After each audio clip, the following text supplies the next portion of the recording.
Welcome everybody, VST here, Realme Tech, and this in my hand is let me show you. It's the Realme GT, also known as the Realme GT5. And guys, believe it or not, this phone is a real beast. So I've been testing it for a few days and also having some very nice off-road moments. So I'm also still full of mud everywhere. But back to the point, this is going to be my 2022 review of the Realme GT5. An extreme beast, but also an affordable beast. You get a 888 Qualcomm Snapdragon, but you do also get 12 gigabytes of RAM, also up to 7 gigabytes expandable RAM, so 19 gigabytes, but 12 gigabytes is hard-coded. And you do also have 256 gigabytes of USF 3.1 storage. So one might think, well, what is the catch here, right? We have a almost flagship processor because, okay, this was the flagship for last year. We do also have 12 gigabytes of RAM. We do have this very nice design. We do also have a Super AMOLED 6.43 inches display, 120 Hz included. On the back, we do have a very capable triple camera setup where we do have an ultra-wide camera, a primary camera, and this thing here is also a macro lens, which is, yeah, just a macro lens, also a flash. So, what is the catch here? One might think we do have a premium Qualcomm Snapdragon 888 chip. We do have also a Super AMOLED 120 Hz display, 12 gigs of RAM. We do have almost like a very decent camera inside. So, yeah, and by the way, there are plenty of things. Down below here, we have 65 watts Super Turbo Dirt wireless charger. We do have also a headphone jack, and yep, this here is a speaker here also. So we also have stereo speakers. So there are not really a lot of things that are left out of this phone, and one might really think, what is the catch here? Let me tell you why this phone is a flagship killer, but no flagship. Some things are really missing, and the first thing actually is this thing here. So this phone, yeah, doesn't have an IP rating. Okay, if that's a problem with you, then maybe the Realme GT is not a choice for you. Also, guys, the USB-C port here is not 3.1, it's 2.1, which kind of will make the speeds a bit slow when you connect it to your PC, and of course you're trying to download some of the videos and the photos. On the back, most of the flagship phones will have a wireless charging. Now, not this phone, so no wireless charging. But why would you need wireless charging when you have 65 watts wired charging? While we're on the back, let's also address the camera situation here. As I said, we do have a very capable primary camera that can do 4K 60 video. You do have also an ultra-wide camera, which is pretty decent. And yeah, this thing here is the macro camera. But you don't have any optical zoom. So if you want to go like 3x, 10x, then this is not going to be your choice. So one of the other things that is missing from the Realme GT5. Alright, so let's sum it up, guys. So there are some drawbacks from the camera. There are also some drawbacks. The wireless charger missing. Alright, we have a slower port, and everything else, guys, is pretty much amazing about this phone. If you want to find out, please watch the full video, but also consider to subscribe to this channel if you like the beautiful nature where I'm shooting this video, and also content like this. So let's buckle up and continue. One of the reasons that really got me into this phone is actually, guys, the design. So we have something called eco vegan leather, whatever. It's artificial leather, but the touch of it is very, very pleasant. And also, yeah, you're not able to leave any fingerprints there. We do have the camera here, and then a very nice big glass button that goes around to the bottom of the phone. So this design, right, although some people say it's a racing design, I really find it to be very, very attractive. And yeah, actually, I'm not sure if I ever seen a phone like this. And something, guys, that I'm not able to see in some of the other reviews, we do have also this yellow accent on the power button. So the moment I saw this design, and let me show you guys this, I think this is really very nice when touching it, and also it does look spectacular. So again, the moment I saw this design, I was really sold on, and I immediately found somebody selling this phone, and I got this phone for 350 euro, okay? And I do believe this matters because after using this phone for a few days, I started to scratch my head and just not being able very much to justify all the other hundreds of euros and dollars for the premium phones. This phone ticks 80% of all the boxes, and that's really something coming from my mouth. I'm usually really going with all the flagships and etc., but I always pay attention to phones like this. I had the Poco F1 and etc. I was using the Redmi series, and I can tell you guys, the Realme GT right now, even in 2022, is a phone to go if you want to go on a budget, but just have almost all the nice things. Speaking about the design, And what is considered to be a drawback by some of the reviewers out there is the frame here, right? The frame is from plastic, all right? So you're not getting here some fancy material like aluminum or stainless steel. It is from plastic, but I can tell you, barely noticeable. You know, if I'm using it, I really won't be able to tell this until, of course, I go full jerry rig on my phone and destroy it. This is also something to be considered if you are going for this phone. And just look at this angle, guys. The display is absolutely flat, so no edges at all, which makes it very, very easy to use. I mean, for all the gestures and for navigation and etc. Speaking about the display, you are able to go up to 120 Hz, but the touch refresh sample rate is 360, which is actually very essential for gaming. The resolution is FHD+, which is actually quite acceptable, and you do get also HDR10 support and wide color gamut. This is a Super AMOLED display. Although that's no LTPO 2.0 screen, which means it cannot really go down to 1 Hz or even 10 Hz, you are able to choose from several modes. So you have the auto select mode, which will go and switch between 60 and 120 Hz.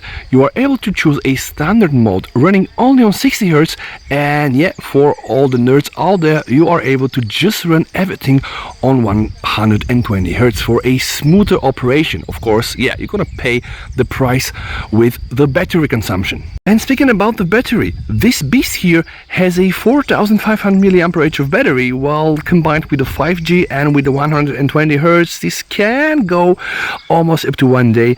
But if you're like me, use a mixed mode of 60 Hz and 120 Hz, you are able to get a full day of operation.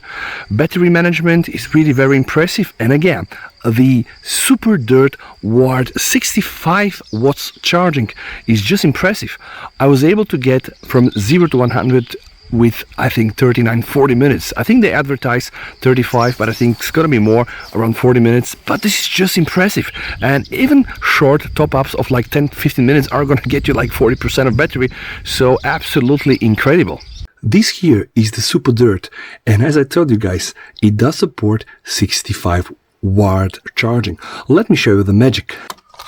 Alright, now see, you can fill your phone 0 to 100 for almost like 38, 39 to 40 minutes. Just look at this. This is incredible. This phone is equipped with a face unlock for all the Pixel 6 fans out there. Optical fingerprint read scanner, which is actually very, very fast. And I can tell you guys, the only drawback here is that in the night, yeah, your face is going to be illuminated. So it's not like the ultrasonic one. You cannot just touch the screen, right? You need to kind of like light up the screen and then just use it. But it's actually very, very fast. And combined with the face unlock, yeah, I think we have a nice combination. It's time to cover the cameras on the back, and yeah, while I'm doing so, I want to say that I was really impressed with this shooter. Let me show you something, guys. I'm gonna open the camera several times. Now, yeah, you know, I'm kind of a freak on that one. If you have been following my channel closely, then you probably would have known that I am a freak with opening and closing the camera. And I kind of like always do this in my videos, because for me that's really very important. And also, this shooter here, the S21 Ultra, is not very good when you open and close the camera. This whole interface, this is what I'm saying, guys, this whole interface, which right now is the Realme UI 2.0 with Android 11, is just blazingly fast, and I was really impressed with the shooter. So the primary camera is actually very nice, and you have 2x, which of course is digital, it's just a crop, and 5x, and they're not bad at all. Look at this, that's the 5x, that's the 2x. And this here is the picture from the main camera, 1x, which is pretty much impressive. Nothing more, nothing less, guys. I'm not kidding. This is a very capable camera indeed. And you will not expect this from a real flagship killer phones. They always have some drawbacks. Same here in the video department. Once you're in the video camera, you can just swipe down and choose the resolution. And you can just see, guys, we have 60 and 30 FPS and up to 4K video. It is also very impressive that you're able to choose settings for the photo format and the video encoding. So you can actually choose H.265, to get smaller video sizes. Now guys, I'm gonna show you some samples we did yesterday from the off-road. Just see for yourself. This here is a 4K 60 FPS video from the main camera, guys. Please check for yourself. I'm gonna show it in full resolution so that you're able to check the video quality, but also the sound quality for yourself.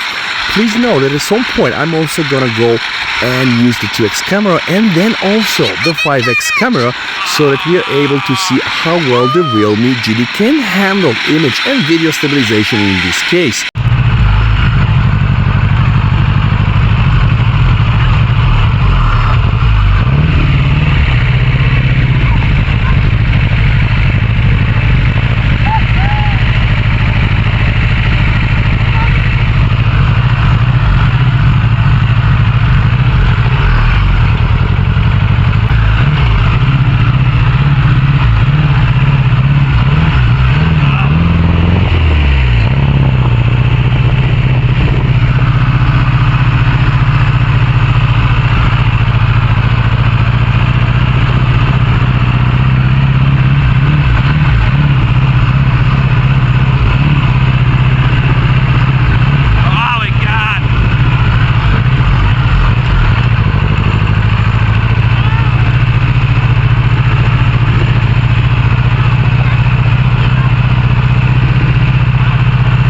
Please also pay attention to all the details and know that it was a very rocky trip. So I think stabilization wise, what you see on the screen is not really how I felt when we were riding this beast. Okay, now I'm using the 2x camera, as you can just see, and I think the phone is handling destabilization very nice. And well, 5x is now a bit tricky, but okay, 5x is probably almost the same with most of the phones. I think it's just relying on some electronic stabilization, no optical stabilization here, but it's what it is. So I would say that 1x and 2x were doing quite good.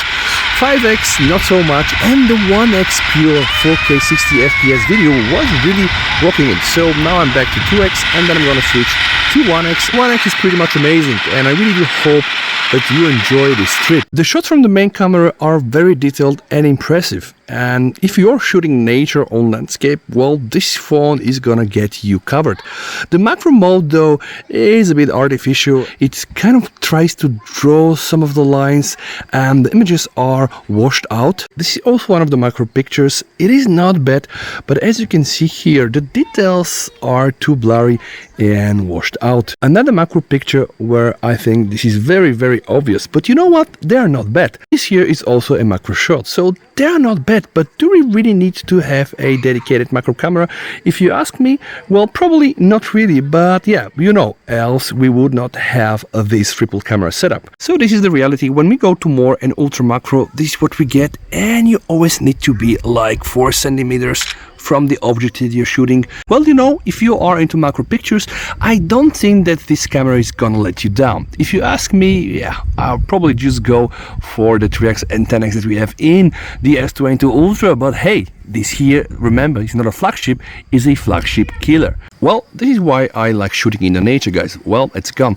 Portrait photos, they are not bad, right? The cutouts are, I would say, decent. You are also able to adjust the bokeh effect from 0 to 100%. And if you're using the back camera, you have also something called the AI retouching. On the back camera, I believe that you can do wonders. So we have plenty of options. I would say most of this really very traditional for the Chinese phones, like straight in the face and the cheers and all of these effects that I just don't like. But they are here, right? And it's free, right? It comes with the Realme UI. So if you're into this, then maybe it's gonna be your call. Portrait selfies with this camera are also, I would say, very nice and acceptable with the bokeh, and as you can just see, all the cutouts done very nicely. So if you are into portrait shots, then I think this phone can really surprise you. One of the drawbacks here would be that you are not able to artificially adjust the bokeh once the image is done, like we can do it on a Pixel phone and on Samsung. But overall, camera is very nice, and I don't think that you will regret if you are to choose the Realme GT. A pleasant surprise was the availability of a Pro mode where you can choose RAW or JPEG, you can choose the manual ISO, the manual shutter speed, the level and a white balance, also the AF and the EV, and something that is very weird, and you actually do only get it in the night shot. We have a mode called Pro, right, and AI. While you're in the Pro mode, guys, you're able to adjust the ISO speed, the shutter, the white balance and also the AF, and come up with some very impressive night photos. I'd like to say also some good words about the Realme UI. I'm of course gonna do a full review and compare it with the One UI 4 and the Pixel OS, but just look at this. Once you go inside the home screen setting, you have the home screen mode and you pretty much have all the available options. A standard mode like what we have right now on the screen, you have also the draw mode, and you have also a simple mode. This is really impressive, and I can tell you this here is really impressive, and there are not really a lot of launchers out there that does support this just stock. But you know what is actually my favorite thing? Well, let me just show you. On every screen, just by doing this, I'm able to minimize the icons and just go wherever I want, and this is really crazy. You can do it from the right, you can do it also from the left. So Realme UI is just filled with so many surprises. You have the option to personalize the wallpapers, the always on display, also the icon styles, and you can pretty much do wonders. Also applications layout, you can choose the columns, the grid, you can choose fingerprint style animation, you can choose different colors, guys. And remember, this is right now Android 11 Realme UI 2.0 because I just wanted to review the phone out of the box. Then we have fonts, and then we have also all type of icons here for the notification shader, and we do have also an edge lighting. Now something else that reminds me of One UI. See here, guys, I was really impressed that they really came up with this bar. I was very surprised to see the edge panel functionality because so far I've just seen it in Samsung devices, of course in Samsung One UI. Well, it's present here and you're able to customize it. The whole interface is very quick, and that's no joke, guys. You can just see, you know, what I'm doing here. All the scrolling, camera opening, camera closing, switching all the modes. It really works in a way I did not anticipate. I was just not ready for this type of speed. Of course, I had a 888 phone, which was actually my Mi 11. Well, yeah, it was not so quick. This here, guys, is absolutely stunning. And now, while we're here, we can also address the performance. Realme UI has something called Game Space, and from here you're actually able to access all of your games. But just see here, this is really very fancy. We have a low power mode, a balance mode, right?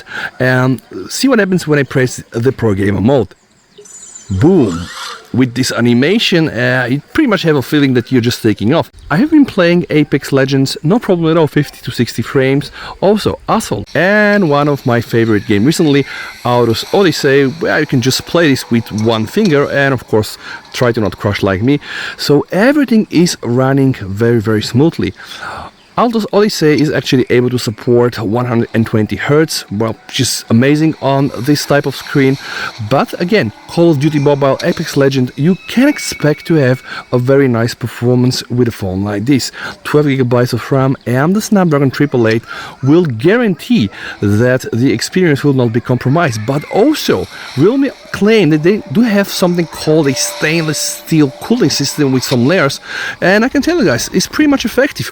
Apex Legends playing for like half an hour will not really burn my hands, which pretty much is happening with most of my other phones. This cooling system works, and if you are a gamer on a budget, then yeah, you might consider the Realme GT. It will impress you, I guarantee. For 250 euros, yeah, I definitely guarantee that. Speaking about the performance, this is what I got from just one run of Geekbench, so almost 830 single core score and 3175 on the multi-core score, which is actually not that bad at all. The phone has a linear motor for vibration, and honestly, it doesn't feel cheap. What do I mean? I can compare it to the one we had in the S21 Ultra, if not stronger, and I believe this is important to say because not all of the flagship killer phones do have some nice vibration motors. Also, the speakers, they are very good. We don't have here any special audiophile tuning like what we have in Samsung phones with Harman Kardon, etc., but the sound that you are getting is actually enough, and of course it's stereo, which is actually also very important. And again, don't forget, we do have here the headphone jack, probably one of the few phones on the market with a headphone jack, and of course with a AAA Snapdragon 12G and etc. So this is also a pleasant surprise. And with that said, I have a feeling that my video will come to an end. I really hope that you have enjoyed it. This is really my honest view on the Realme GT. And guys, please keep watching. I promise you some very interesting reviews and also comparison between the Realme UI 3.0 Android 12 and the One UI 4.1 Android 12 and etc. Thank you very much for your time. Please, you and your family stay safe until we meet in one of my next videos. And with that said, VST over and Bye. Bye. bye.